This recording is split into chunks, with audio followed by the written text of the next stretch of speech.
साहित्य अनुरागी सभी बंधुओं को स्त्री विचार विमर्श के मंच स्त्री दर्पण से मेरा सादर अभिवादन। सनामधन्य लेखिका अमृता प्रीतम जी के 102वीं जयंती समारोह में प्रस्तुत है पंजाबी कहानी एक जब्तशुदा किताब, जिसका कि हिंदी में अनुवाद किया है सुभाष नीरव जी ने। इस मंच के साथ जुड़कर सहभागिता करने का यह मेरा प्रथम अवसर है। आपके उत्साहवर्धन की परम आकांक्षा लिए प्रस्तुत करती हूँ आज की कहानी एक जब्तशुदा किताब। वे दोनों एक दूसरे को आमने सामने देखकर नीचे धरती की ओर देखने लगी। नीचे कुछ भी नहीं था, पर दोनों को पता था कि दोनों के बीच एक लाश है। सब लोग चले गए। सब लोग जा सकते थे, इसीलिए चले गए। माँ दूसरे के बेटे के पास रहने के लिए, दोनों बच्चे हॉस्टल में। अब सिर्फ मैं हूँ अकेली। बच्चे छुट्टियों में आएंगे, कभी कभी माँ भी आएगी। हाँ, कभी कभी, पर मेरे पास कोई कभी नहीं आएगा। आज तू जिंदगी में पहली बार घर के अगले दरवाजे से आई है। यह दरवाजा तो तेरा था, कभी भी मेरा नहीं था, इसलिए। पर जब तू पिछले दरवाजे से आती थी, मुझे पता चल जाता था। उस दिन एक मर्द अपने घर में ही चोर होता था। घर में नहीं, सिर्फ बगीचे वाली अपनी लाइब्रेरी में। वहां मैं उसकी एक किताब की तरह हुआ करती थी। पर औरत एक किताब नहीं होती, होती है, पर जब्तशुदा। क्या मतलब?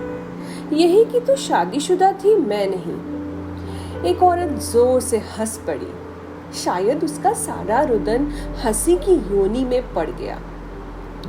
वह उस दूसरी औरत को कहने लगी, इसलिए आज मैं विधवा हूं, तू नहीं। मेरा हक न पहले लफ्ज पर था न दूजे पर। तूने मुझसे बस ये 2 लफ्ज नहीं छीने, बाकी सब कुछ छीन लिया। एक और भी है तीसरा लफ्ज जो तेरे पास है, मेरे पास नहीं। कौन सा? उसके बच्चे की माँ होने का। 3 लफ्ज, सिर्फ 3 लफ्ज, पर वह खुद इन 3 लफ्जों से बाहर था, इसलिए खाली हाथ था। पर इन 3 लफ्जों के सिवा उसके पास मोहब्बत के सारे लफ्ज थे। हाँ, पर जब ये 3 लफ्ज जोर से हंसते थे, जिंदगी के बाकी लफ्ज मानो रो पड़ते थे। तूने ये भी उससे मांगे थे? नहीं, क्योंकि मांगने पर मिल नहीं सकते थे। अगर मिल जाते तो तू आज मेरी तरह विधवा होती। अब भी हूँ, पर सबकी नजर में कुंवारी। छाती पर पड़ी हुई लाश किसी को नजर नहीं आती, पर मेरी छाती में उस वक्त भी उसकी लाश थी जब वह जीवित था। हाँ, समझती हूँ। मैं तब भी एक कब्र की तरह खामोश थी। शायद हम तीनों ही कब्रों के समान थे, एक दूसरे की लाश को अपनी अपनी मिट्टी में संभाल कर बैठी हुई कब्रें। शायद, पर अगर तू उसकी जिंदगी में न आती, कोई फर्क नहीं पड़ता। कैसे? फिर वह खाली कब्र की तरह जीता। शायद, शायद नहीं। उसने अंतिम समय कुछ कहा था। कुछ नहीं, सिर्फ अब जो कुछ तुझसे गुम हुआ है, वह मुझसे भी गुम हो चुका है। इसलिए जो कुछ उसने कहा था, मुझे बता दे। कुछ नहीं कहा था। बस जब कोई कमरे में आता था, वह आंखें खोलकर एक बार जरूर उसकी ओर देखता था, फिर चुपचाप आंखें मूंद लेता था। शायद वह मेरी प्रतीक्षा कर रहा था। शायद तूने मुझे बुलाया क्यों नहीं था? घर में उसकी माँ थी, उसका छोटा भाई था, बच्चे भी थे। मैं सबकी नज़र में उसको बचाना चाहती थी। क्या खोया, क्या बचाया, इसका हिसाब लग सकेगा? मैंने जो खोना था खो चुकी थी। मुझे अपना ख्याल नहीं था।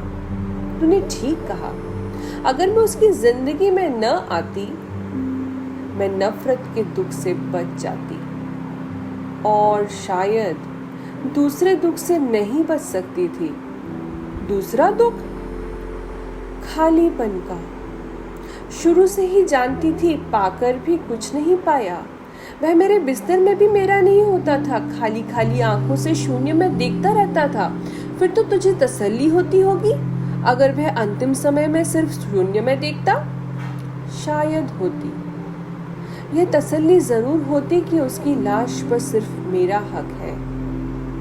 पर अब लगता है तूने उसकी लाश भी मुझसे छीन ली है। सिर्फ लाश नहीं, उसे भी छीना था जब वह जिंदा था। वह अकेला कभी नहीं था, उसके अंदर तू भी शामिल थी, बच्चे भी। मैंने जब भी उसे पाया, तेरे और तेरे बच्चों समेत पाया। पर अब तू उसके करीब होती होगी, उस वक्त उसके ज़हन में ना मैं होती होंगी ना बच्चे।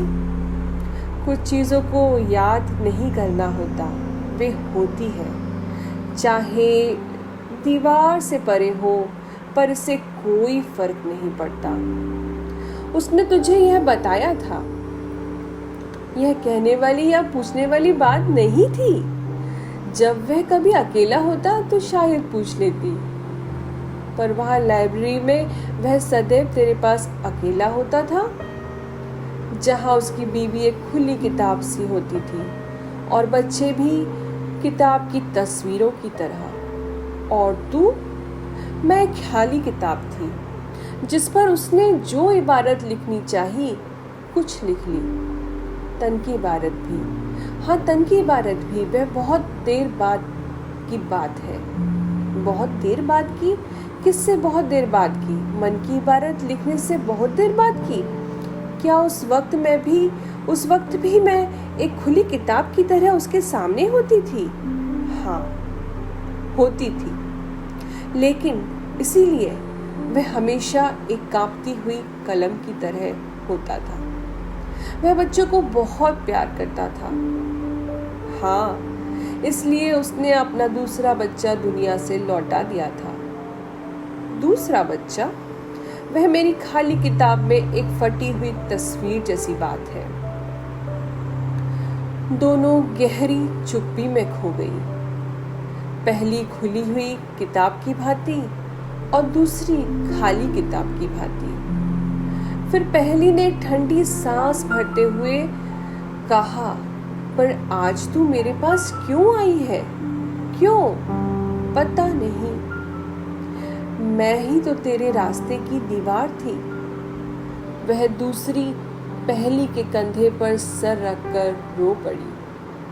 कहने लगी, शायद इसलिए कि जब कोई बहुत अकेला होता है, उसे किसी दीवार से सर लगाकर रोने की जरूरत होती है।